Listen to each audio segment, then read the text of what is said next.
Welcome to the Women Leaders Association podcast, where we believe we go further, faster, and have more fun when we go together. Be sure to tune in each week to hear an empowering message from the world's top women executives, trailblazers, entrepreneurs, and all-around fierce female leaders. I'm your host, Julianne Kirkland, and I will be taking you on a deep dive of each message to equip you with the principles, strategies, and tools you need to start crushing your goals, increasing your impact, creating work-life harmony, and did I mention have more fun? Because when you love what you do it better. The Women Leaders Association is the world's largest women executives association with over 30,000 women in executive and leadership positions who are committed to the development and advancement of women in the corporate arena. If you would like to get involved in a Women Leaders Association chapter, would enjoy daily podcasts, or you desire to become a part of the Women's Mastermind group near you, simply go to womenleaderspodcast.com. Now let's tune in for this incredible message. On today's episode, hear from Dr. Fadia Nordtveit as she shares her expertise on diversity, equity, inclusion, and belonging. Dr. Fadia is the founder of Collaborative Lee, a consulting company that provides services based on model of DEIB that she has created after years of research and prototyping in an academic and industry setting. Fadia created the Inclusive Business Model Canvas, which is a tool that helps businesses and organizations build an inclusive foundational structure. Welcome back to the Women Leaders Podcast. Dr. Fadia, I am so glad you're here today. Thank you so much. Thank you so much for having me, Julian. Yes. So I'm so excited that you're here because you have been out there. You are doing it. You are in it. You're living it. Talk about talking out of line and how you even got into the business of which you're in. So, wow, that's a big question, but I'll try and give a tidy answer. So, talking out of line is a multimedia aspect of my research work and consulting. So you can think of me as someone who's an academic. So I'm a professor, I'm an author, I write books, I run a consulting company, and I also am a producer of an open access show called Talking Out of Line. So what ties it all together is the concepts called diversity, equity, inclusion, and belonging, and sustainability. So my areas of work in all of these different angles that we just spoke about and all the different identities span across these 5 categories that I really care about. And this show, Talking Out of Line, which is a public access show that is freely streamed and available on YouTube and on the website www.talkingoutofline.com. You can think of it as a video podcast, limited series that talks about issues of diversity, equity, inclusion, and belonging across different industries in the United States. Yeah. So how did you get passionate about that? Like what was your turning point that was like, you know what? This is where I belong. This avenue is where my voice is best utilized. Like what was that turning point for you? So amazing question. And I think that is a really important sort of way in which the people can get to know me better. So I'm an academic by profession primarily. So I have a PhD and a master's in sustainability and things related to inclusion when it comes to organizations and businesses. So when I did my PhD, finished my PhD journey, became a doctor, I founded a nonprofit on sustainability and youth and inclusion. I wrote a book about it, which is out in the world right now. In 2019, it came out called Participatory Networks and the Environment. I realized that issues of sustainability and climate change can't be solved without really dealing with the issues of diversity, equity, inclusion, and belonging. Because if you look at issues of climate change, sustainability, global warming, you can't solve any of those things in equally across all communities because all of us experience and are impacted by issues of sustainability very differently and disproportionately based on our all our intersectionalities of who we are. Yeah. So essentially what happened over the course of my career, in my academic career, is that I realized 2 things. One is that just looking at sustainability without looking at the issues of diversity, equity, inclusion, and belonging is not enough. And the second thing is that I realized that with all the privilege that I have of having a PhD, being a doctor, being in a higher education environment where I'm constantly surrounded by super educated people or people who want to get super educated, that it's not enough to just speak in that in that milieu, because a lot of people are already educated in that milieu or want to be educated. So it's important for me to say, have an open access show that's freely streamed across wherever people are at, whichever education level they're at, that they can just turn it on, need no subscription fees, and actually hear or see issues and debates that are very academic in nature, but broken down into what normal people would understand that don't have, say, higher levels of education or any kind of access to expensive subscriptions and stuff like that. So that's sort of the reason why I went into the model of open access for a topic that is really started off as an academic journey for me. And I'm continuing it into the second season. The first season just ended. Happy about that. And now we're producing the second season of Talking Out of Line. Oh, that's so awesome. I love hearing women's stories when, again, they're in it, they're living the life, and you were also doing the research on it. So you're having your own experience with it, and you're researching other people's experience with it. And so it's, okay, now how can I put these things together and offer something incredible for the world? And I mean, that's what influence is all about, right? That's what leadership is all about. So how has your journey as a woman of influence, as a woman in leadership, how has that been impacted in trying yourself to navigate the waters of belonging and equity and inclusion and diversity? So the way in which my experiences have come in have been really, I would say it's somewhat cliched, because I'm more on the younger side of being an academic. So, and at the same time, I'm a woman of color.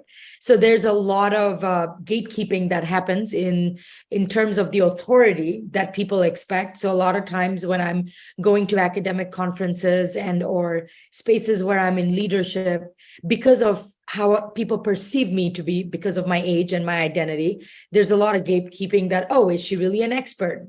And then they often get surprised that, oh, wow, she's a doctor already. So then that's why I lead with my title, Dr. Fadia, because I've realized that Fadia is not enough in a world that is still gendered and that has a lot of racism that is that people are actually experiencing on a daily level.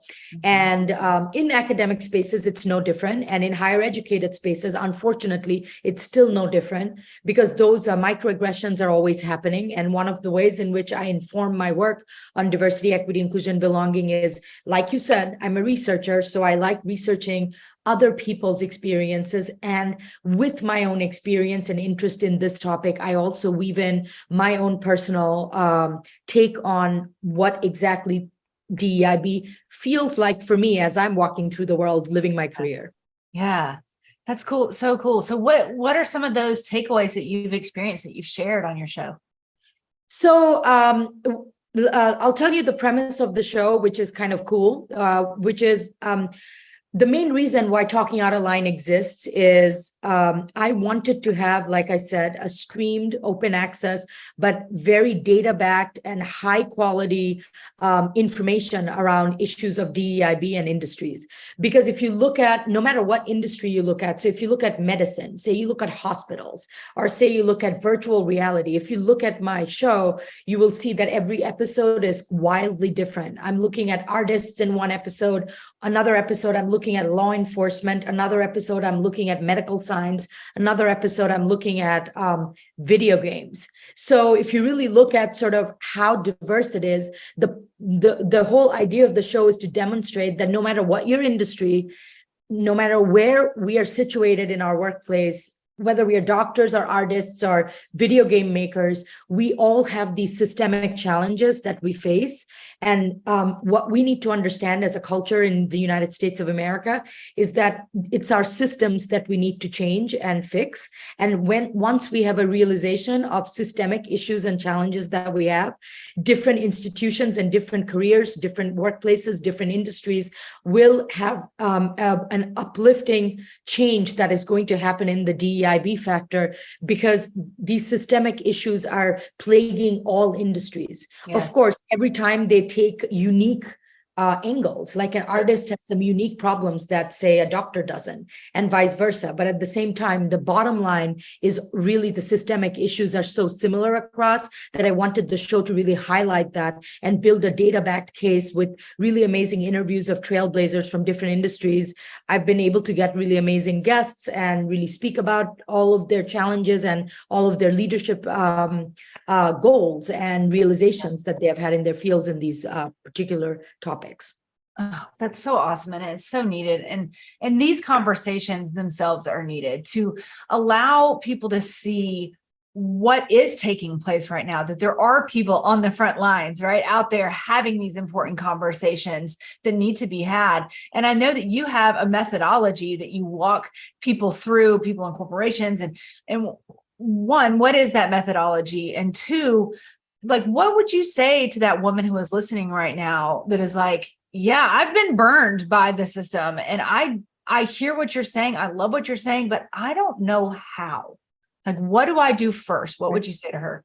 Right. So I'll talk about the model and then I'll address the woman advice and leadership. Yeah. So the model is really special to me. It needs a little background. One of my identities, as I said, is a professor, which is my main identity. And one of the jobs that I had in the past was to be my research around inclusion and businesses is to consult. It was the entrepreneurship center of an esteemed liberal arts college in Massachusetts for 3 years. I was the entrepreneur in residence. And what that means is I was helping out the center to consult students and community who want to set up businesses and entrepreneurships to launch their own startups, pretty much. Right. And people were coming to me, and I inherited this model that business schools teach called the business model canvas. It's pretty common and popular across the lean startup and the business world now, in business schools especially, and entrepreneurship centers, especially around the country and the world. There's a traditional model of how to set up businesses called the business model canvas. I inherited that because that's what they were using to help people set up businesses.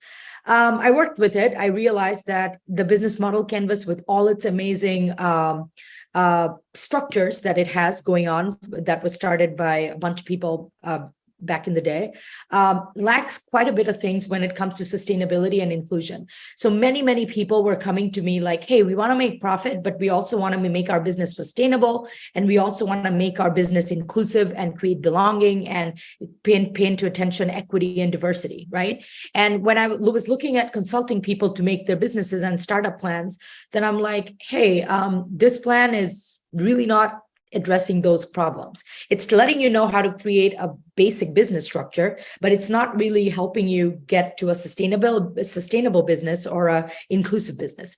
So after years of research and working with the traditional business model canvas, I scrapped it and I developed my own version called the inclusive business model canvas, which actually bakes in the idea of inclusion and sustainability into the structures of it. Because it's really important for businesses, as we see in our time going forward, to not only be able to generate income, but to also do beyond that. There needs to be an accountability beyond our own household and how many bags we can buy and how many holidays that we can go on. There needs to be, we need to be able to give back. We need to be able to build in a structure that generates and takes into account the fact that we create positive externalities, as they call it, rather than negative externalities, except for the income that we're bringing into ourselves and for our immediate circle. So this model is, like I said, called the Inclusive Business Model Canvas, and I do a lot of talks, workshops, and trainings about it. In fact, the first training of the trainer training of the Inclusive Business Model Canvas is happening in November this year in 2023. So if anyone's interested in finding out more about what that training's about, please feel free to hit up me via email. We can give you all the information at the end. And so my whole method was, I've created a model. Now I need to train others, which is what sort of led to the training program, so that they can get trained by me in my model on doing inclusion and sustainability in building business structures or having a business that already exists and prioritizing and recreating a model within it that actually pays into attention, sustainability and inclusion. And then you can do what you want with the model after getting the license from me. So so I'm there right now with not only consulting with businesses myself, but understanding that the largest impact can happen when I train others to actually use my model and use it in ways after they've trained it in the way that it's supposed to be used, and help organizations, businesses, nonprofits, for-profits, community organizations to build a system that is more inclusive and sustainable. That's awesome. I love it. And so what would be your advice to the woman that is looking to be like, okay, well, how do I get started? Like, what is my first step? So I think these are the two things that I'd like to say. Believe in your vision. And I think that is truly the biggest advice I can give any woman, because we hear so many no's growing up. Like, I have an interview that came out in Medium, which I was very grateful for recently. They wrote an article about me and my work, and what they selected as the quote over there, that amongst the, you give an interview and you never know what they find. Right. what's going to come out? What's going to come out as like the highlight quote of the thing. They selected the one that all my life I've received unsolicited advice from people when I didn't need it. And basically my job, part of my daily life, even now at turning 40 next year, is to just be like, can you stop giving me advice that I don't want to hear? It would be, and if you look at data and statistics on it, women of color receive the most amount of unsolicited advice. And women in general receive a lot, but disproportionately women of color are seen to be less than able or less aware for historically racist reasons. And therefore, my share of an educated doctor receiving unsolicited advice everywhere I go is perhaps the biggest advice I can give women, that really develop your core ideas and interests, and of course, thoroughly research yourself. Don't be whimsical and not be well researched and data back on what you're talking about, because that's super important. We can't just have these crazy ideas without having a way in which we have done the work, done the homework, done the research, so that we can actually defend ourselves and our opinions and our perspectives and our vision when we have naysayers, because there's just going to be many. And I think that that's such a great point that I think we need to just harp on here for a minute, because I think because of social media and the instant access to everybody's opinion under the sun, right? There is so much of that surface level that gets expressed, but what people are really seeking is that depth of knowledge, you know, and we have to be willing and able to develop the depth before we get out there and be like, hey, I'm the expert on it. Like, are you? Because social media, right? They have all these shallow people, and I don't mean like shallow as a person, but shallow perspectives. Right. And I think that is the part that I really harp on that in my classroom, in every identity that I just shared of mine, because that's the job as an academic, right? I didn't become a doctor overnight. There was a really long and grueling process that gave me the educational degrees, and even continuing to the books that I write, the work that I do. It's not about the knowledge that I had when I was just a doctor. Every year, I need to go to professional development workshops, to conferences, to read books and new theories, because I have to always grow and deepen my knowledge from the last time I was a doctor. It doesn't end with being a doctor. It doesn't end with the last title that we have had. That's right. It's a continuous evolving thing, and it can't become an egotistical journey. So when I'm talking about the unsolicited advice, I'm in no way trying to say that I know everything about everything. What I'm trying to say is that I am an expert in certain things of the work that I'm doing. And it would be great if people would give me the due respect that I do know certain things really well, which is why I have a certain identity. And beyond that, I just need to keep on growing and becoming better and better, so that when you meet me 10 years later, I can match you at 10 years later and knowledge in 2033, rather than talking about stuff that was super awesome and relevant in 2023. Right. Yeah, absolutely. And two, I think I would love to hear your experience about what it's been like in finding other women to kind of be in your corner, to be that support system, to be in your circle, because that has been huge for me in my entrepreneurial development, is, getting with the women who get it, who call me higher, who keep encouraging me to go forward. Have you had that experience? So that's one of the things that I work on a lot in my research as well. And I have a few good and bad things to say about that, which would be a honest discussion. So first of all, I don't want to speak for others, but if you look at the data and the research on women of color and support in the workplace and finding the network that you're speaking about, the women's network, it's much harder for a woman of color to find the support that you're talking about as what I would assume as a white identifying woman. And therefore, while I have had a lot of good support in the form of finding the right people at the right time for doing entrepreneurial projects, which I think is one of the biggest things about being an entrepreneur, is like really finding the moment of intersection of finding the right thing happening at the right time. There's so much of that going on in an entrepreneurial journey. But overall, the journey, and if you look at sort of the research and the writing and the data around women of color's lack of support in the workplace, this rings true for even within the entrepreneurial journey, because think about it, that the topic that I'm working on doesn't really sit comfortably with anyone. Mm-hmm. So when you're talking about diversity, equity, inclusion, and belonging, you're basically pointing out that some people have it worse than others. Many people are not ready to hear that. We need to, many people, even good people who believe that that's the case, it makes people uncomfortable. It's not a topic. It's not a topic that makes people happy. It's not a topic. Right. It's not like a warm, cozy, like, it's not like, oh my God, it's so aspirational. We're going to go watch Barbie and look at the pink fashion that's going on. Right. It's about the fact that historically, our country and many countries around the world has had systemic imbalances and inequities, which has resulted in some people having a better life than others. Mm-hmm. That is at the basis of my work.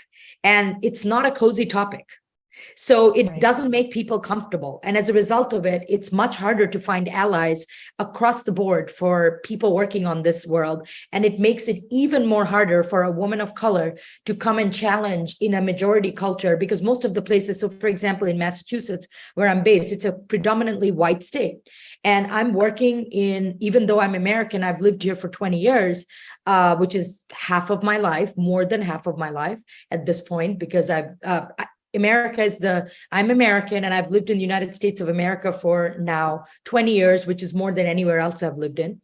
And despite that, there's an inclusion and an exclusion factor that, who are you to speak about inclusion, right? Like, are you American? And I'm like, actually, I am. And do I need to be American, though, to talk about inclusion? Could I be not American and still talk about it? I don't know. So do you see what I mean? So so there's just a lot of discomfort that happens with the topic. So to give you a complicated answer, yes, I've been lucky to find support in the form of let's say serendipity has happened with certain amazing support systems. And oftentimes they're young students or young interns hungry for changing and disrupting stuff, right? But it's harder to find a real network when you're doing work that's controversial. So that's just the real truth. Yeah, that's such a good point. I love the honesty about it, because it's true. And we need to have these conversations again, like it's being in the workforce, being a woman, being in leadership, being of influence, like all of it, it requires that, one, we get real comfortable with who we are and using our voice and being willing to stand up and speak out and have the hard conversations. And, across all the women that I've worked with, that is kind of the biggest thing. It's like, oh, but, and I love that you are creating a space, you are creating a methodology, you are creating the systems needed to start making that kind of a standard throughout. So well done on that. Thank you. And I think it's important for us to have these slightly uncomfortable conversations, because I think honest conversations can lead to actual real outcomes for people. So it's everything is not hunky-dory. Everything is not like super amazing. It's important for people to understand that there's a place for conflict and discomfort. And sometimes you need that before you move into a better space and you grow as a person, right? It's so true. And it doesn't have to be offense. I think that is one of the biggest things, again, with kind of where media goes, is that you can disagree with somebody and still have an extremely impactful and powerful conversation by not allowing yourself to be offended. You know what I mean? And that's something we all need to get better at. Like, I'm not saying I'm perfect in this by any means, but absolutely having an opposite conversation can often be like, I never even thought about that, right? Like I didn't even think about that perspective. And while I may not agree with it, I understand that I did not even consider that perspective, and I can learn about my topic in a very different perspective. So I think we need to be open to having those discussions. And I think we all as a culture need to be open to some amount of discomfort. I think we have gotten used to being too comfortable. That's just I agree. And the instant gratification, it's like what you were saying in your journey to where you are now, you put in the hours, like you put in the work. and so many people there's are no not shortcuts. And that's always in my interviews as well, that there's just not, I haven't found the shortcuts. If someone has, good for them. Well, and that's the thing, is it like, you can find shortcuts, but I can almost guarantee with certainty that those shortcuts are not going to lead to sustainability. They're not going to lead to that sustained business that you're looking for. So I 100% agree. Yeah. Thank you. Awesome. This has been such a great conversation. And we'll put it in our show notes as well, but what are some ways that people can get in touch with you? Sounds good. So like I said, my show Talking Out of Line is on Instagram, Twitter, and we have our own website. So if you just go into our handle, Talking Out of Line, in Instagram or Twitter, it's less active on Facebook, but it's still there. And it's also, its own website. Everything that happens is updated on the website. And if you want to get to know me and talk to me, invite me for some talks, workshops, or trainings on my inclusive business model canvas, or in general about issues on sustainability and DEIB, you can reach me in my email at Springfield College at fnordtveit@springfield.edu. And we can write that in the show notes as well. Yeah, absolutely. Wonderful. Dr. Fadia, thank you so much for your time and your inspiration, and keep doing the good work. You're doing a great job. Thank you so much. You're welcome. Bye-bye for now. Bye.